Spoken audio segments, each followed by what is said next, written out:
Hello everyone, this side Saloni from संत कबीर विद्यापीठ। स्वागत है आपका हमारे यूट्यूब चैनल पर। अभी हम भूगोल विषय को पढ़ने जा रहे हैं और भूगोल विषय का ये आखिरी चरण चल रहा है आपके सेमेस्टर के सिलेबस के अकॉर्डिंग। आज अभी तक हम क्लाइमेटोलॉजी के भी कुछ टॉपिक अपने सिलेबस के अकॉर्डिंग कंप्लीट किए। फिजिकल ज्योग्राफी के अकॉर्डिंग कुछ टॉपिक हमने कवर किए। जो आज की क्लास में हम पढ़ने वाले हैं वो हम ओशनोग्राफी के कुछ टॉपिक है जो आपके सिलेबस में है उसको कवर करेंगे।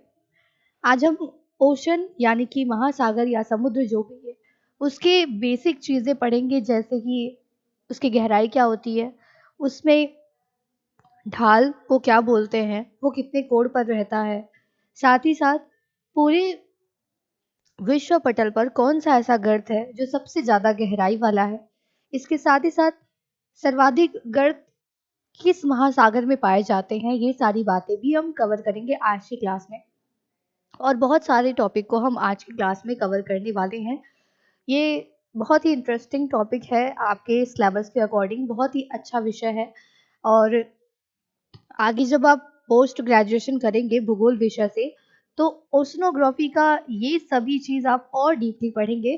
फिलहाल आपके इस क्लास को हम स्टार्ट करते हैं। तो पहले हम ये जानते हैं कि जो महासागर है उसमें उसको हम उसका क्षेत्रीकरण किस प्रकार से करते हैं। उसको दो प्रकार में बांटा गया है। एक तो प्रकाश के किरणों की प्रवेक्षता के आधार पर किया गया है और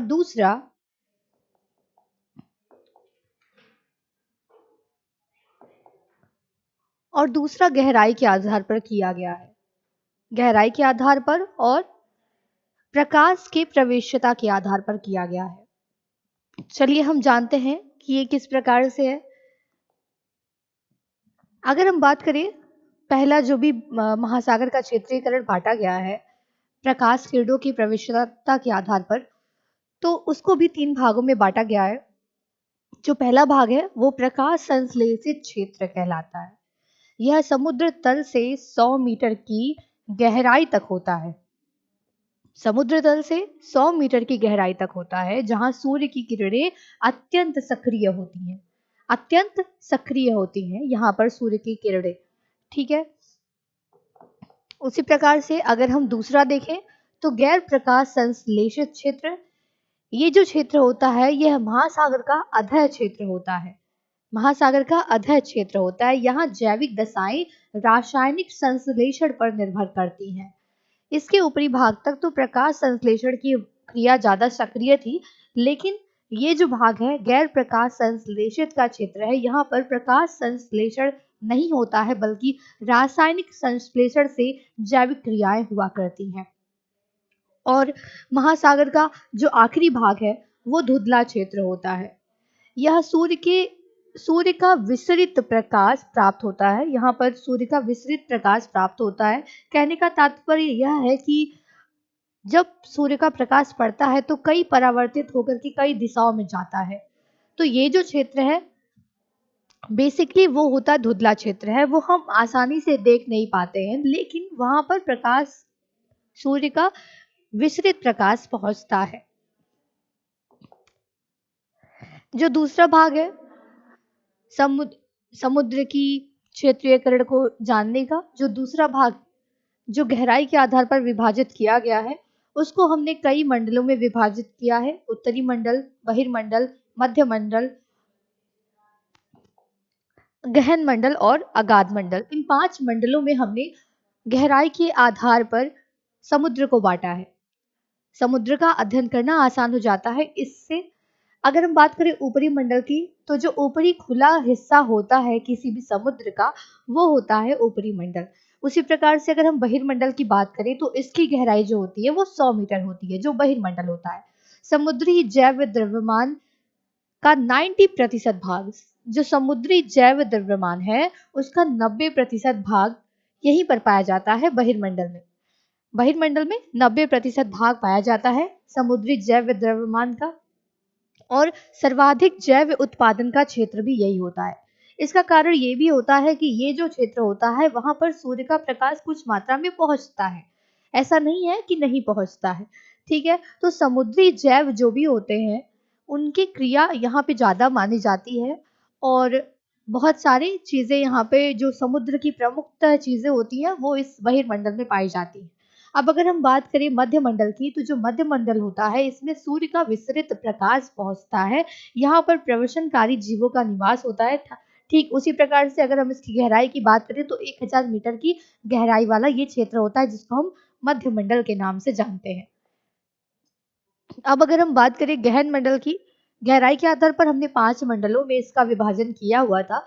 तो अगर हम बात करें गहन मंडल की, तो 1000 मीटर से 3800 मीटर की गहराई वाला जो क्षेत्र होता है उसको हम गहन मंडल के नाम से जानते हैं।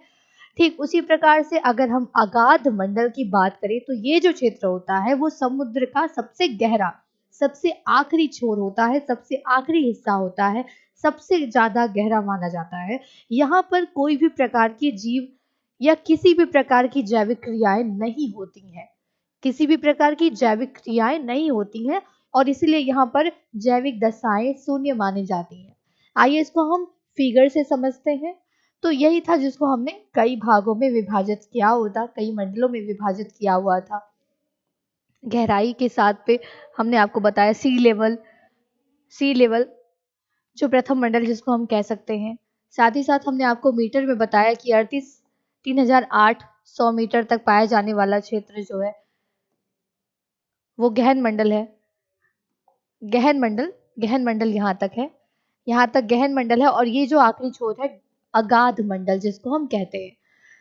उम्मीद है कि आपको ये चीज समझ में आ गई होगी। अब चलिए हम बहुत ही अच्छी बातें, मतलब बहुत इंटरेस्टिंग चीजें पढ़ने वाले हैं जो कि आपके एग्जाम में बहुत बार पूछा जाता है और इस पर लॉन्ग आंसर, शॉर्ट आंसर दोनों आते ही रहते हैं।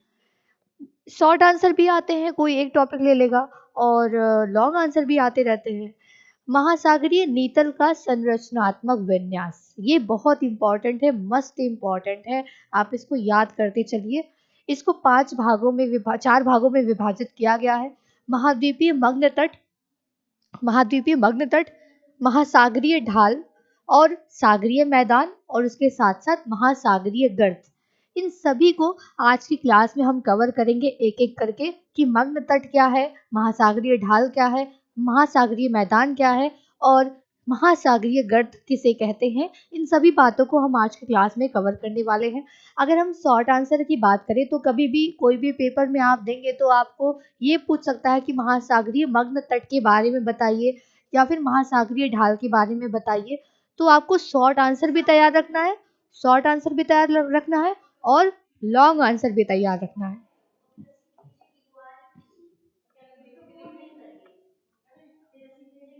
चलिए मग्न तट के बारे में कुछ समझते हैं। ये जो मग्न तट होता है वो किनारा होता है, एक तरह से किनारा हम कह सकते हैं। जो मग्न तट होता है वो समुद्र का किनारा होता है। ये किनारे से लेकर के महासागरीय ढाल के बीच का जो क्षेत्र होता है उसी को हम मग्न तट के नाम से जानते हैं। अगर हम कोण की बात करें तो 1 डिग्री से लेकर के 3 डिग्री के मध्य में ये झुका रहता है। 1 डिग्री से लेकर के 3 डिग्री के मध्य में ये झुका रहता है। और अगर हम इसकी गहराई की बात करें तो 200 मीटर से लेकर के 100 फैदम की गहराई तक ये होता है। 100 फैदम की गहराई तक ये होता है। ठीक उसी प्रकार से इसकी चौड़ाई 80 किलोमीटर की चौड़ाई होती है। अब इसका जो मस्ट टॉपिक है, मतलब बहुत ज्यादा इंपॉर्टेंट टॉपिक है, वो ये है कि हाइड्रोकार्बन, कोयला, पेट्रोलियम, ये सभी जो होते हैं वो मग्न तट पे ही पाए जाते हैं। समुद्र के मग्न तट के हिस्से में ही ये पाए जाते हैं।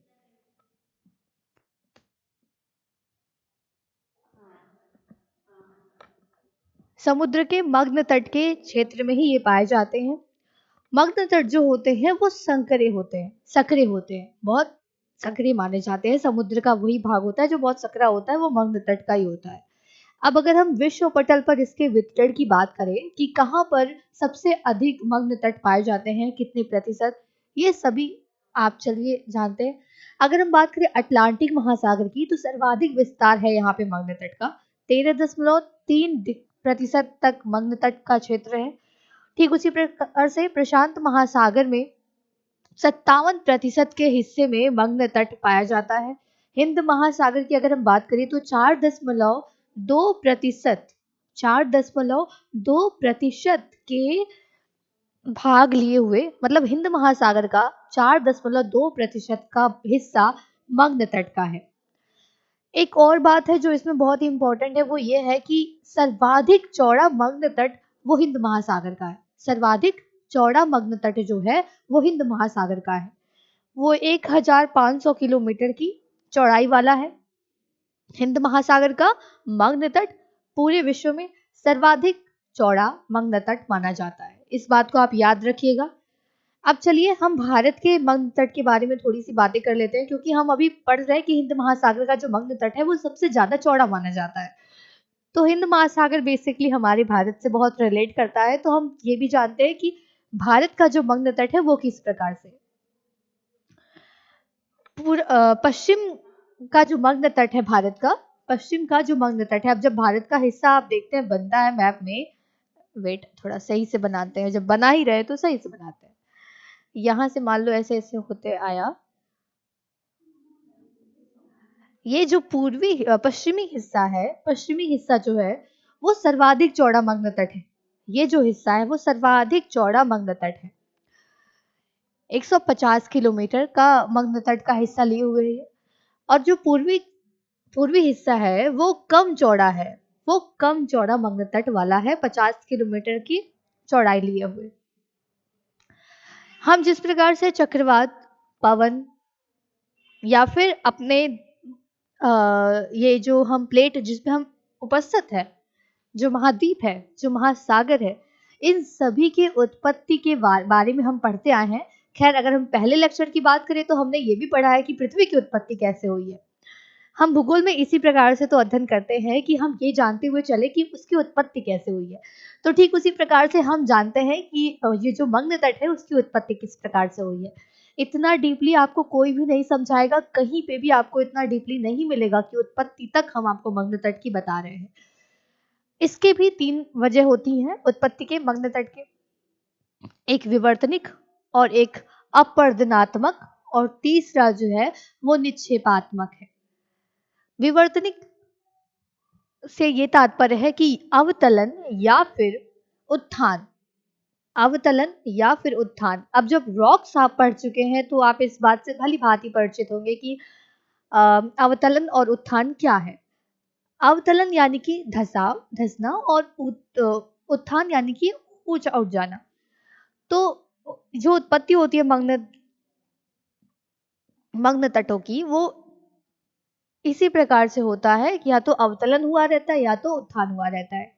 ठीक है।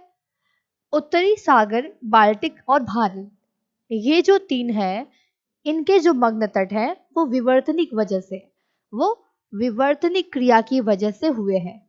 ठीक उसी प्रकार से हम जानते हैं कि अपवर्तनात्मक, अपवर्तनात्मक से आप समझ रहे हैं या तो किसी नदी के द्वारा अपवर्तन किया गया हो या तो किसी पवन के द्वारा अपवर्तन किया गया हो। आप बहुत पहले अपवर्तनात्मक क्रियाएं पढ़ चुके हैं, तो किस प्रकार से अपवर्तन होता है ये सारी बातें आप जानते हैं।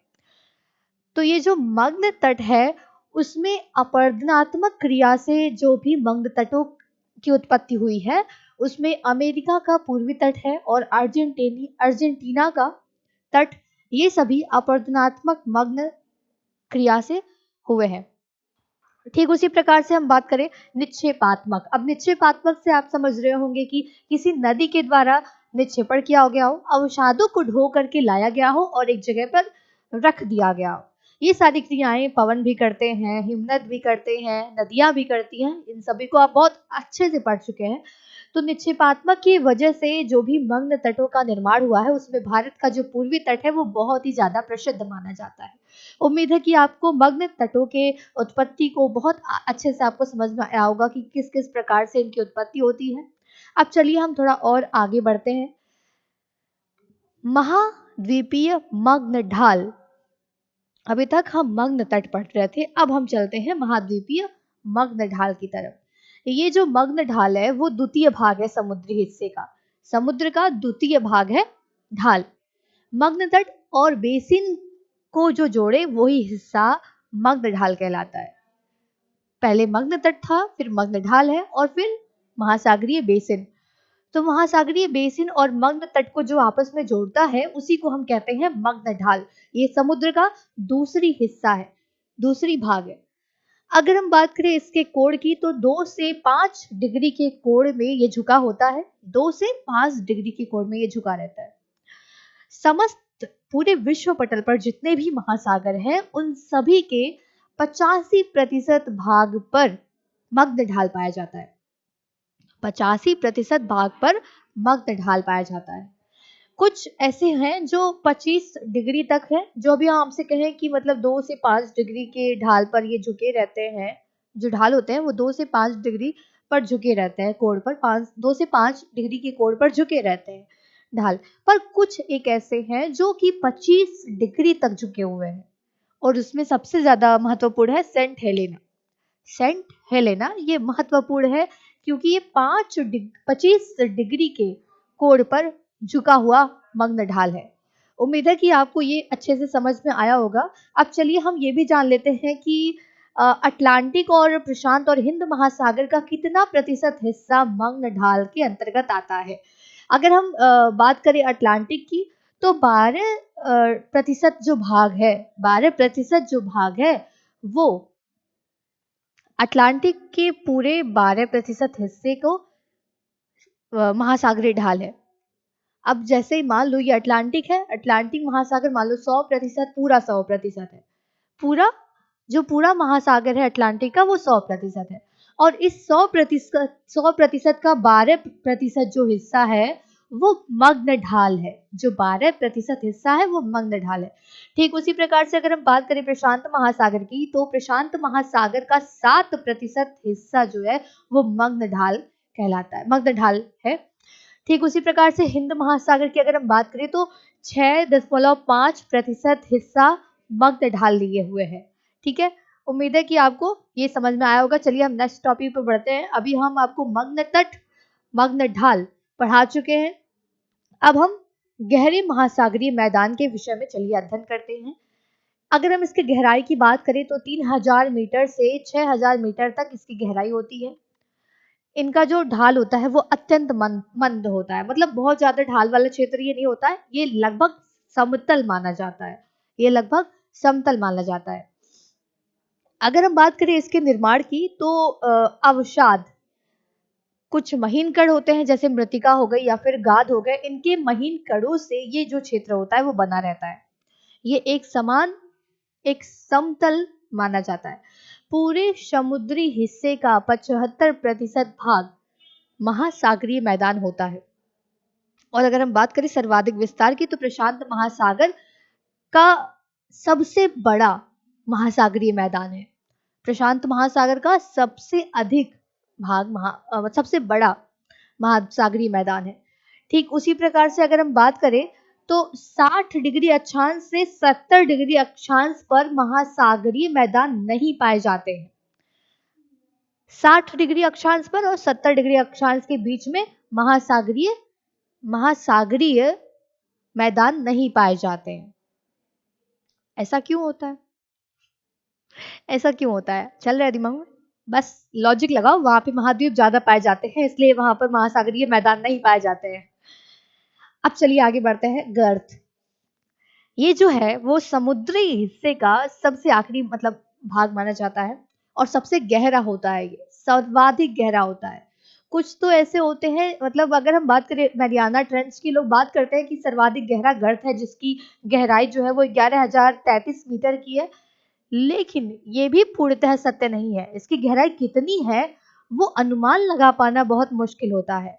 ठीक है, वो अनुमान लगा पाना भी बहुत मुश्किल होता है क्योंकि एग्जैक्ट गहराई इसकी कोई बता नहीं पाता है। लेकिन अगर हम लगभग कह सके तो 3000 से 5000 मीटर से ज्यादा गहरा या फिर मतलब उससे कम वाला गहरा गर्त नहीं कहलाएगा, लेकिन 3000 से 5000 मीटर से ज्यादा गहरा वाला जो क्षेत्र होता है वो गर्त कहलाता है, समुद्र हिस्से का।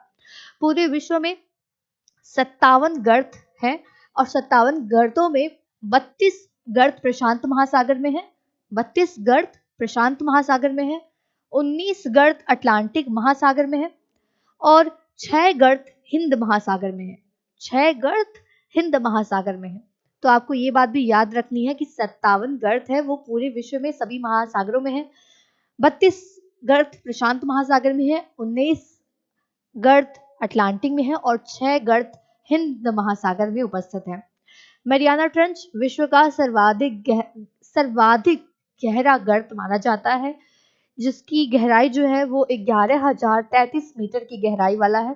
ठीक उसी प्रकार से टोंगा गर्त जो है वो प्रशांत महासागर का है, उसको 10,822 मीटर की गहराई वाला माना जाता है। क्यूराइल जो है वो भी प्रशांत महासागर का ही एक गर्त है। उसी प्रकार से करमांडेक प्रशांत महासागर का ही एक गर्त है। अब इनके जो गहराई है वो सही से प्राप्त नहीं है कि कितनी मानी जाती है, लेकिन आप नाम याद रखिएगा, क्योंकि मान लो कभी ऑप्शन में आ जाए कि टोंगा, क्यूराइल और कार्मेडिक और कोई और गर्त के बारे में लिख दे और पूछे आपसे कि इसमें से कौन सा प्रशांत महासागर का गर्त नहीं है, तो आपको महासागर के जितने भी गर्त है उनका नाम अगर याद हो जाए तो बहुत अच्छी बात है, और कुछ जो इम्पोर्टेंट है उसका नाम तो आप पक्का ही याद रखिए कि कौन कौन से गर्त हैं। आज की क्लास में हमने महासागर के बारे में बहुत सारी बातें पढ़ी, इनको कितने भागों में बांटा जाता है अध्ययन करने के लिए, ये सारी बातें हम बहुत ही आसानी से समझ पाए हैं। आने वाली क्लासेस में हम महासागर का टेम्परेचर, उनकी लवणता, ये सारी बातों को बहुत डीपली पढ़ने वाले हैं, और उम्मीद है कि आपको आज की क्लास अच्छी लगी होगी। अगर अच्छी लगी है तो लाइक करिए, वीडियो को शेयर करिए, चैनल को सब्सक्राइब करिए और बने रहिए संत कबीर विद्यापीठ के ऑफिशियल यूट्यूब चैनल के साथ, जहां पर आपको सभी विषयों की क्लासेस फ्री में उपलब्ध कराई जाती है।